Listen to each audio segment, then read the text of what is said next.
Hello friends, welcome back to my channel. তোমরা সবাই কেমন আছো? আশা করছি ভালো আছি। রিয়া শিবা লাইফস্টাইল ব্লগে তোমাদের স্বাগত জানাই। আজকে একটা নতুন ভিডিও নিয়ে চলে এসেছি, সেটা হলো আম মাখা। দেখো 3টে আম নিয়ে নিয়েছি এবং আমগুলোকে ভালো করে ধুয়ে নিয়েছি। এবার আমগুলোকে ভালো করে পরিষ্কার করে খোসা ছাড়িয়ে নেব।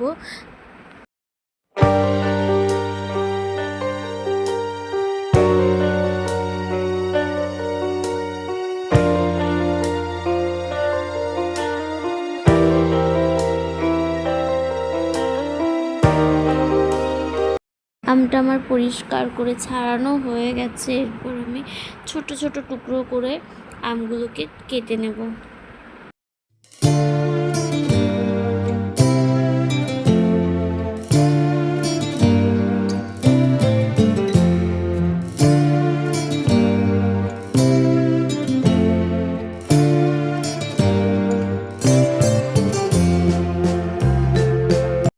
আমগুলো আমার কুচি করা কাটা হয়ে গেছে। এরপর কিছুটা শুকনো লঙ্কা পুড়িয়ে নেব।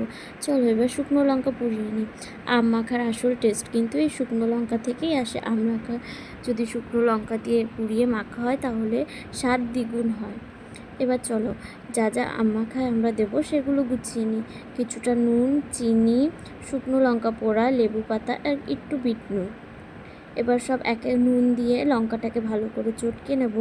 চটকে নেওয়ার পরে নুন আর লঙ্কাটাকে ভালো করে অনেকক্ষণ চটকে নিতে হবে। তারপরে বাদবাকি যেগুলো থাকবে চিনি, লেবু পাতা এবং বিট নুনটা ভালো করে মিশিয়ে নেব। মিশিয়ে আমটাকে অনেকক্ষণ ধরে চটকে চটকে মাখা করব।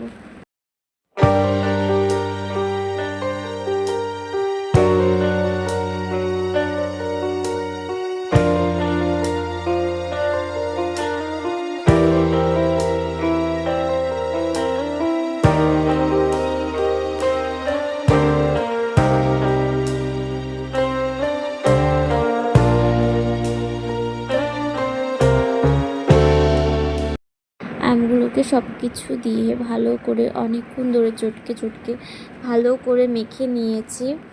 এবার মাখাটা আমাদের হয়ে গেছে। দেখো কেমন হয়েছে। ভিডিওটা ভালো লাগলে সাবস্ক্রাইব করে দিও, লাইক, কমেন্ট আর শেয়ার করে দিও।